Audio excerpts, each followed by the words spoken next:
Teule TV, tumeteuliwa kwa ajili yako.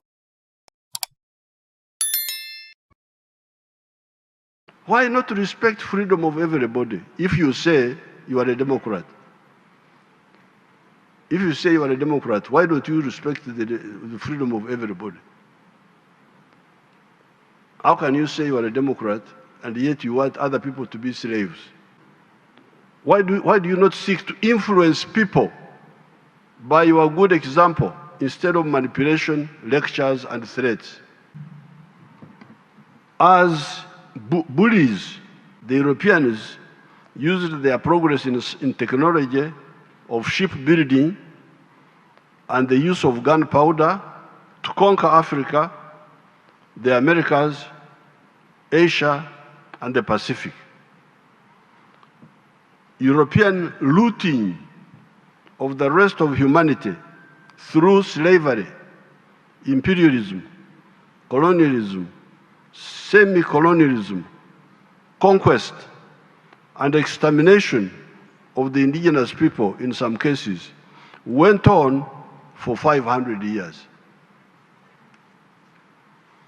Instead of humanity celebrating the scientific advances in shipbuilding, the wider use of gunpowder, which had been discovered by the Chinese around 800 BC, the wider use of quinine against malaria that the Spanish had learned from the indigenous Indians of the Americas, the printing press, the steam engine, and all the other inventions were to spend 500 years in anti-colonial wars to expel the evil parasites. In the case of Africa, it is only in 1994 that the indigenous people of South Africa regained control of their country. So we had to spend 500 years dealing with idiotic schemes by greedy people. The oppressors miscalculate when they use their temporary advantage in science and technology to think that they can use that to indefinitely oppress other people. Teule TV, tumeteuliwa kwa ajili yako. It gives me great pleasure to welcome Your Excellencies, the heads of state and governments, and the heads of delegations of the non-aligned movement countries. This grouping of countries accounts for 4.46 billion people of the world. It was started by our far-sighted elders in the persons of His Excellency Sukarno of Indonesia, His Excellency Jawaharlal Nehru of India, His Excellency Gamal Abdel Nasser of Egypt, and His Excellency Zhou Enlai of China, when they met in Bandung, Indonesia, in 1955. That time I was in primary 3 in the school.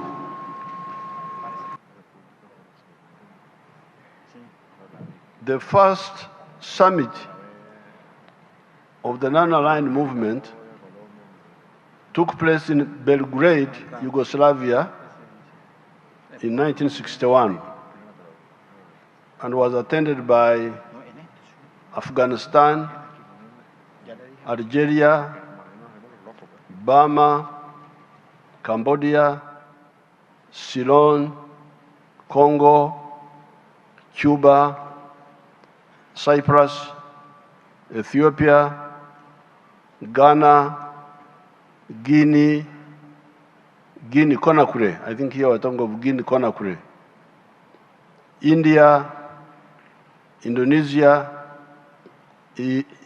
Iraq, Lebanon, Mali, Morocco, Nepal, Saudi Arabia, Somalia, Sudan, Tunisia, United Arab Republic, Egypt, Yemen, and Yugoslavia. The emergence of the non-aligned movement was a necessary antidote to the irrational polarization of the world of that time between the capitalist Western countries and the communist, mainly Eastern countries. By the early 1960s, our student group was already beginning to be active. We were the third generation of the African anti-colonial freedom fighters. The first generation had been the African-American Pan-Africanists, such as Marcus Garvey, George Padmore, W.B. Du Bois, that had been joined by those who founded the African National Congress of South Africa in 1912. By 1900, the whole of Africa, except for Ethiopia, had been colonized. This direct colonization of the whole of the African continent was the culmination of 400 years of the plunder of Africa by the evil imperialist forces in the form of slave trade and the genocide wars that went with it. The newly discovered Americas, Asia, China, and the Pacific, Australia, New Zealand, and so on, had been similarly aggressed, colonized, semi-colonized, like in the case of China, and plundered.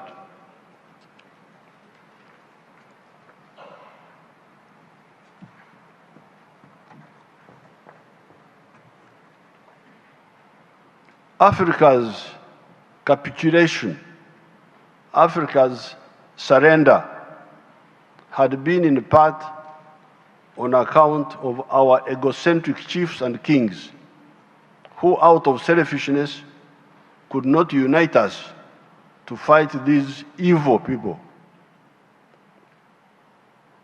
The second generation of the African freedom fighters were people like Mzee Jomo Kenyatta of Kenya, Mwalimu Nyerere of Tanzania, Nelson Mandela of South Africa, etc., who emerged in the 1940s.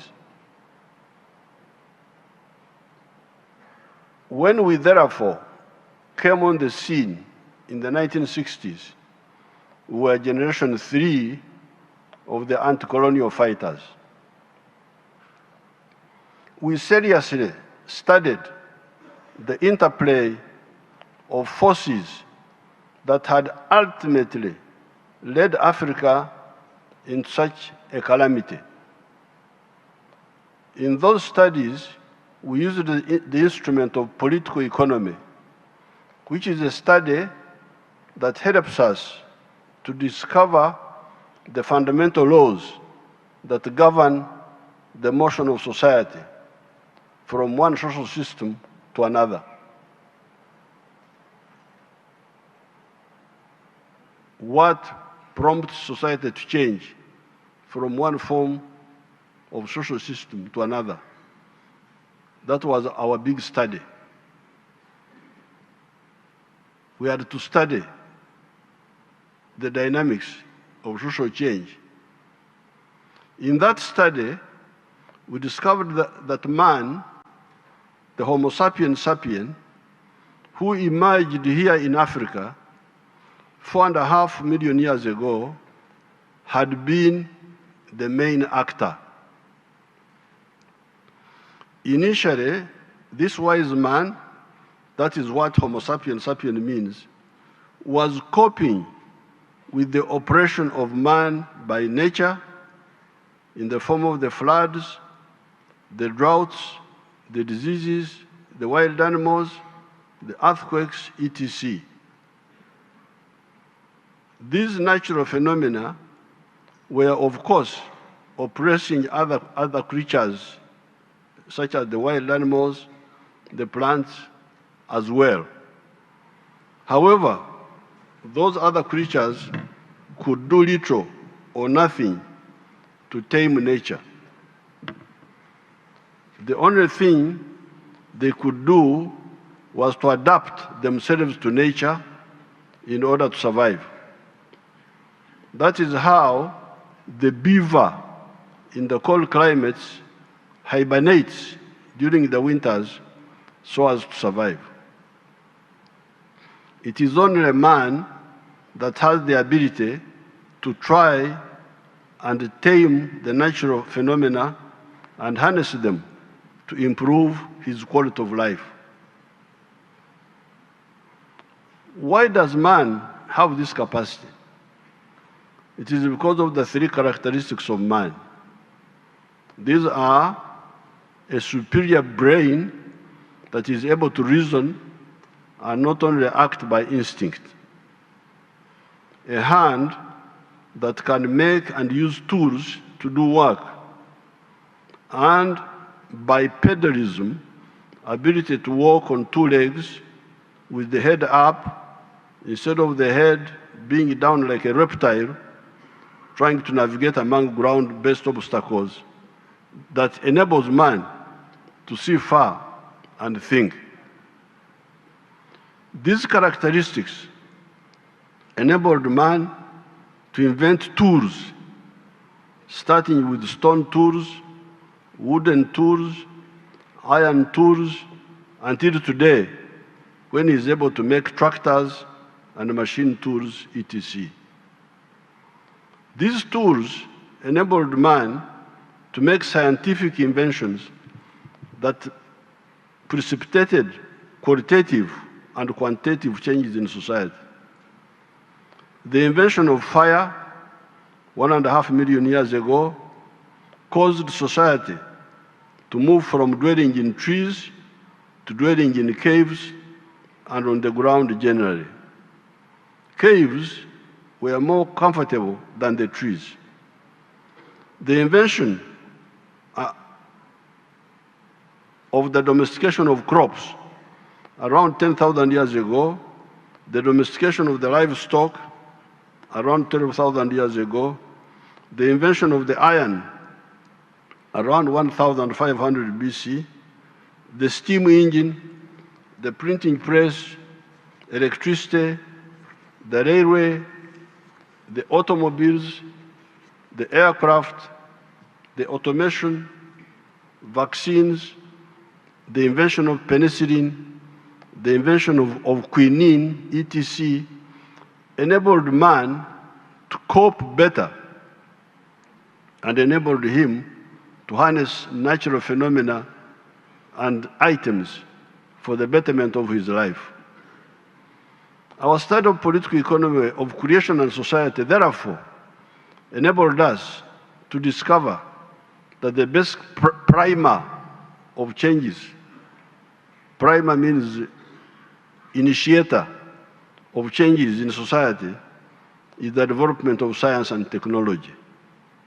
Therefore, societies that move forward their levels of science and technology lay a basis for positive social change and should be encouraged by the progressive forces of the world.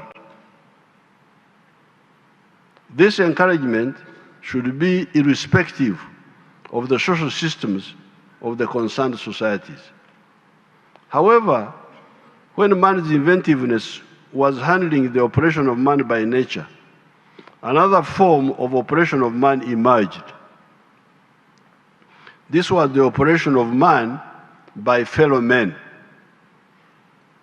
So man had two problems now: operation of man by nature, operation of man by fellow men. This was the oppression of man by fellow men. Karl Marx is one of the few analysts that seems to have tackled this new problem for man accurately. He pointed out that it was only during the time of the primitive communalism, when man was still living in hunter-gatherer societies, that society was free of oppression of man by fellow men. Thereafter, all subsequent social systems had elements of oppression of fellow men of varying degrees.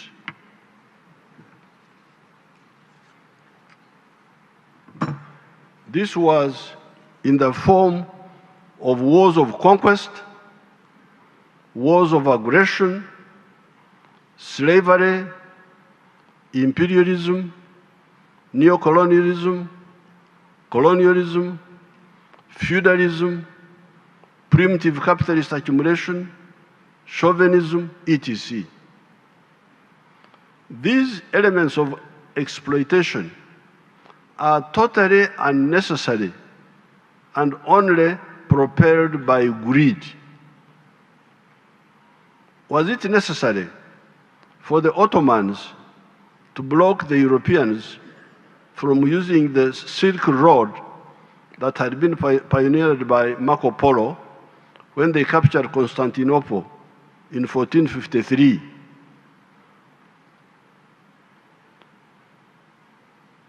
When the Europeans were thus blocked, they started looking for a sea route around Africa, led by the Portuguese, one of them being Prince Henry, the Navigator of Portugal. This was a legitimate and positive response forced on the Europeans by the unreasonable actions of the Ottomans.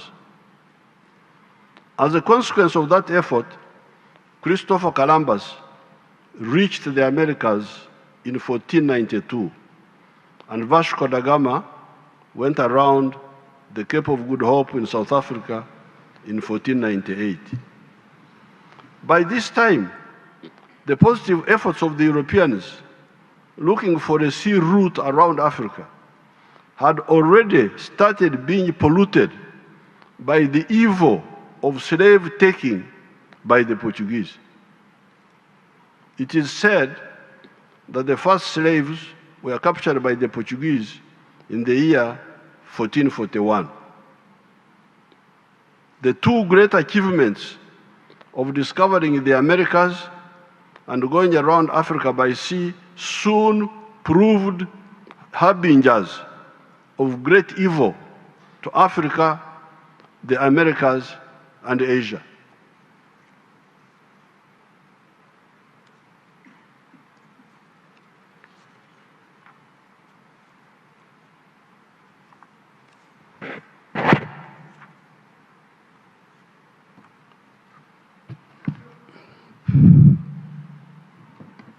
As bullies, the Europeans used their progress in technology of shipbuilding and the use of gunpowder to conquer Africa, the Americas, Asia, and the Pacific. European looting of the rest of humanity through slavery, imperialism, colonialism, semi-colonialism, conquest, and extermination of the indigenous people in some cases went on for 500 years. Instead of humanity celebrating the scientific advances in shipbuilding, the wider use of gunpowder, which had been discovered by the Chinese around 800 BC, the wider use of quinine against malaria that the Spanish had learned from the indigenous Indians of the Americas, the printing press, the steam engine, and all the other inventions were to spend 500 years in anti-colonial wars to expel the evil parasites. In the case of Africa, it is only in 1994 that the indigenous people of South Africa regained control of their country. So we had to spend 500 years dealing with idiotic schemes by greedy people. The oppressors miscalculate when they use their temporary advantage in science and technology to think that they can use that to indefinitely oppress other people. The oppressed will learn, catch up, and defeat the oppressor. That is why empires always all collapse. All empires always collapse. The idea of empires is an evil idea. I don't want to impose my beliefs on you, but as a Christian, in the book of the Acts of Apostles, it says that empires are evil. You go and read the book of the Acts of Apostles. St. Paul describes empires as evil. People are supposed to be free, not to be conquered by empires.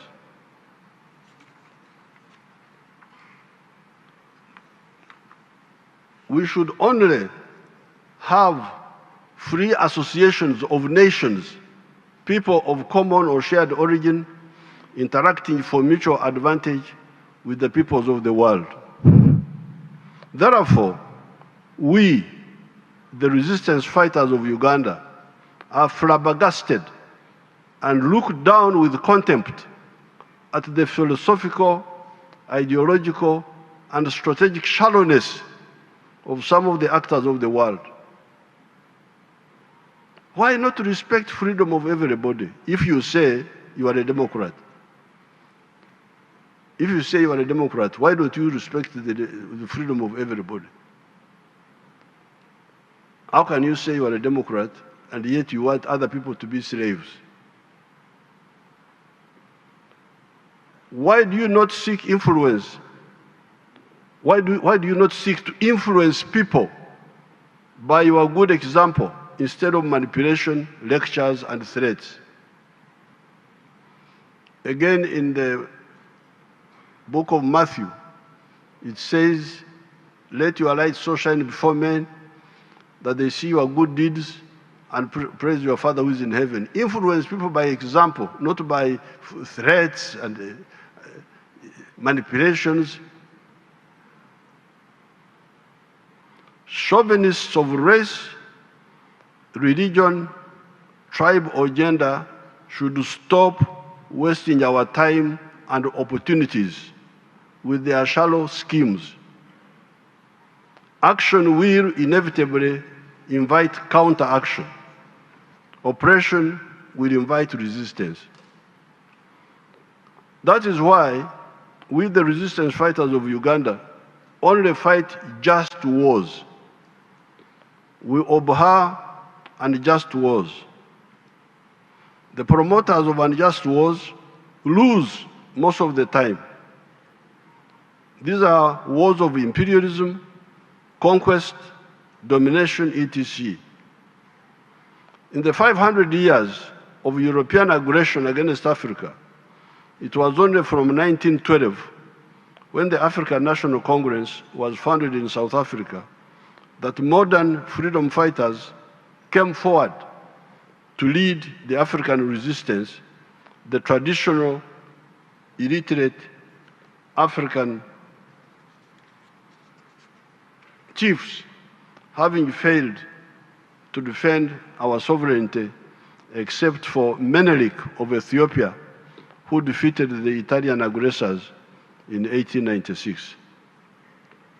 It took the modern African resistance fighters only 82 years to clear the whole of Africa of these invaders, with South Africa being the last to get freedom in 1994.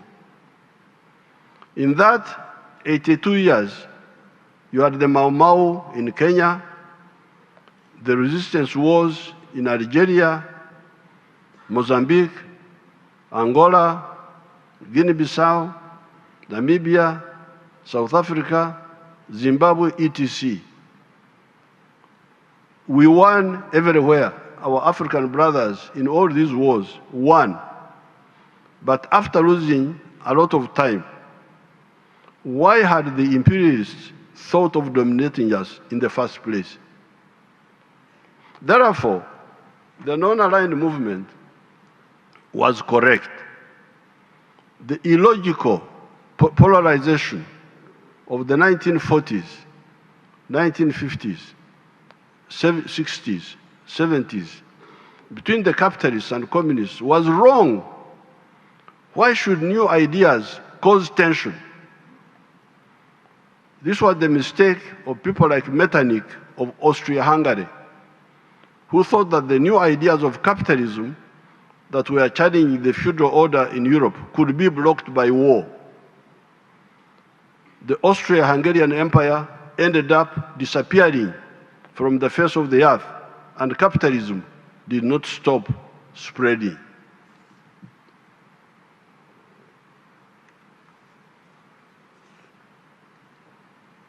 Our stand is that the world should concentrate on the common human problems: prosperity through trade, and that's why I'm very happy to see you here. When you are outside there, you may get stereotypes about Africa, that Africa, they have no food, they are starving. Here we are dying from food. We have so much food here.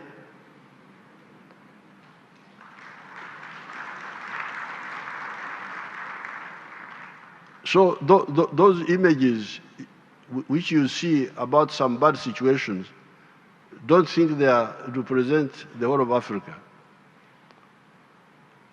Africa has got everything. Here we have everything. What we need from other people are markets and investments.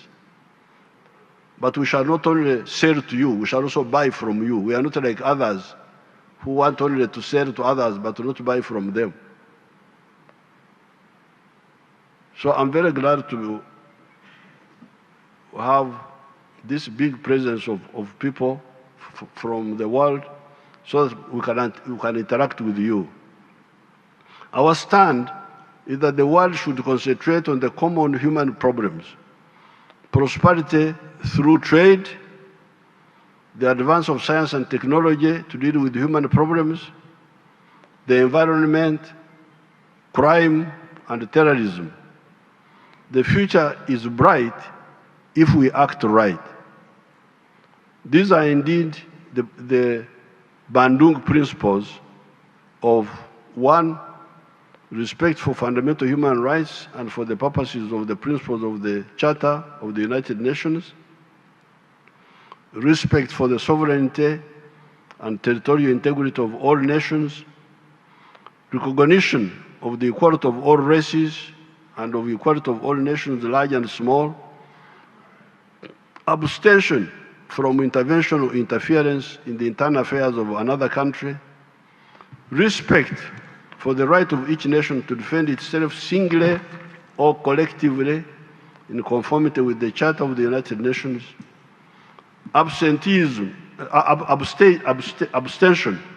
from the use of arrangements of collective defense to serve the particular interests of any of the big powers; abstention by any country from exerting pressure on other countries; 7, refraining from acts of threats, of aggression, or use of force against the territorial integrity or political independence of any country; settlement of all international disputes by peaceful means, such as negotiation, conciliation, arbitration, or judicial settlement, as well as other peaceful means of the parties' own choice in conformity with the Charter of the United Nations; promotion of mutual interests and cooperation, and respect for justice and international obligation. It is on these principles that the NAM was founded. We, the resistance fighters of Uganda, can testify that by synthesizing the package of ideas have got very good results. Using the ideas of the free market, we use the free market principles. Like this hotel is a joint venture between the government and the private sector. In some cases, the government can have some parastatals, but in most of the cases, we encourage the private sector. So we use the ideas of the free market combined with the ideas of selective state intervention in the economy in some sectors like banking, energy, transport, etc., and also bring back some aspects of the pre-capitalist institutions, such as the reformed cultural institutions of Uganda. Uganda, although starting from a very low base, has had growth rates of 6.2% per annum for the last 37 years. We are therefore not impressed and cannot be part of the morbid, I want the word morbid, sickly, of the morbid bigotry of uni-ideological thinking of this or that type. When somebody says, this is the only correct idea, this is the only correct idea. If you don't believe in this, I will attack you. Really?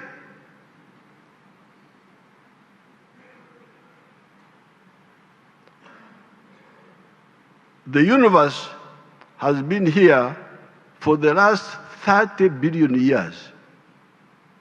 This earth has been here for 30 billion years.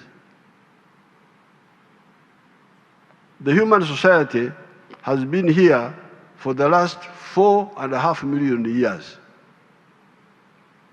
Now you come, within 20 years, you think what you think is the only correct thing. You must be sick.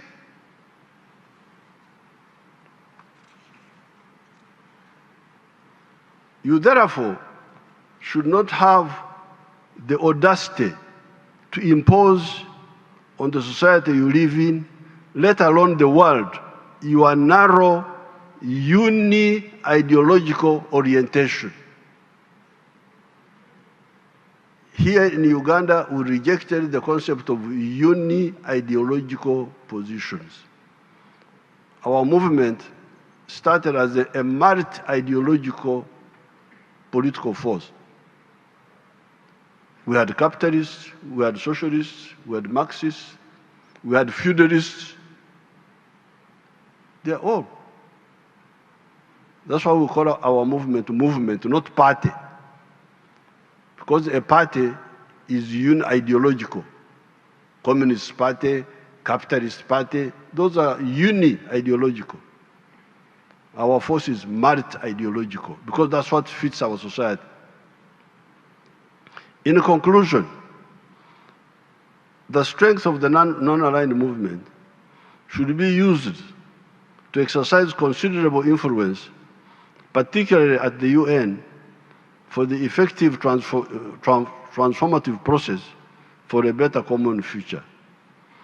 In the negotiations for the Pact of the Future, the outcome document of the upcoming United Nations Summit of the Future, to be held in New York in September 2024, we should clearly define priorities that favor developing countries by maintaining unity, solidarity, and collective coordination among our member states in line with the Bandung principles.